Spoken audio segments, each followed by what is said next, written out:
Assalamualaikum warahmatullahi wabarakatuh.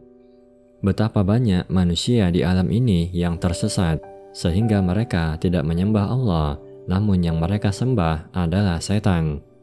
Kita dan mereka sama-sama melakukan ibadah, namun bedanya kita beribadah kepada Tuhan yang benar, yaitu Allah Subhanahu wa Ta'ala, sementara mereka beribadah kepada Tuhan yang batil, menyembah togut, patung, matahari, hewan, dan lain sebagainya yang tidak layak untuk disembah.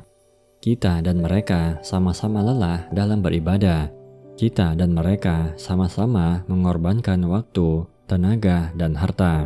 Bahkan bisa jadi mereka lebih lelah dibandingkan kita, tetapi ibadah mereka tidak diterima dan mereka dimasukkan ke dalam neraka. Mengenai hal ini, Allah Subhanahu wa Ta'ala berfirman menceritakan keadaan salah satu ahli neraka. Rajin beramal lagi kepayahan, namun memasuki api yang sangat panas, neraka. Quran Surat Al-Ghasyiyah ayat 3 hingga 4. Hal ini pula yang membuat Umar bin Khattab menangis tatkala melihat orang yang banyak ibadahnya, tetapi ibadahnya bukan kepada Allah Subhanahu wa Ta'ala. Suatu ketika Umar bin Khattab radhiyallahu anhu melewati sebuah kuil yang ditinggali oleh seorang rohib Nasrani. Umar pun memanggilnya, "Hai rohib, hai rohib." Maka rohib itu pun menoleh. Umar memandangi sang rohib. Dia memperhatikan ada banyak bekas ibadah di tubuhnya. Kemudian tiba-tiba Umar menangis. Umar pun ditanya, "Wahai Amirul Mukminin, apa yang membuat Anda menangis? Mengapa Anda menangis ketika melihatnya?" Lalu Umar mengatakan, "Aku teringat firman Allah dalam Al-Quran, rajin beramal lagi kepayahan, namun memasuki api yang sangat panas. Itulah yang membuatku menangis." Mereka menjadi ahli neraka, sebabnya adalah mereka salah dalam beribadah. Mereka beribadah namun salah sasarannya, salah tata caranya, salah niatnya, salah yang disembah, atau salah semuanya.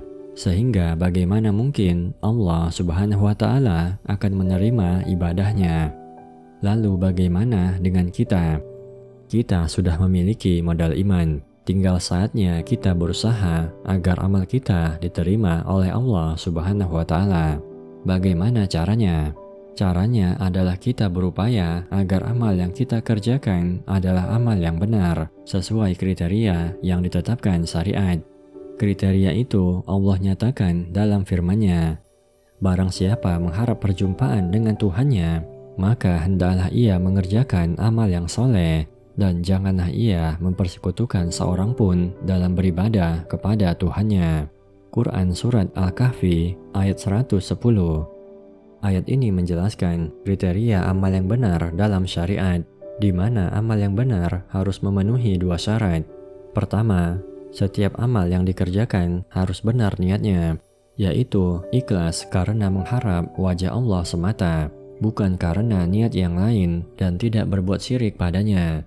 Kedua, setiap amal yang dikerjakan harus benar tata caranya, yaitu sesuai petunjuk Rasulullah SAW. Jika salah satu syarat saja yang terpenuhi, maka amal menjadi tertolak. Oleh karenanya, dalam mengerjakan suatu amalan, niat yang ikhlas semata belumlah cukup untuk membuat amal kita diterima. Karena kita juga dituntut untuk benar dalam tata caranya, bukan suatu yang dibuat-buat tanpa petunjuk dari Nabi SAW. Nabi SAW bersabda, "Barang siapa membuat suatu perkara baru dalam agama kami ini yang tidak ada asalnya, maka perkara tersebut tertolak." Hadis riwayat Bukhari dan Muslim. Semoga Allah Subhanahu wa Ta'ala menerima amal kita dan tidak menjadikannya sia-sia.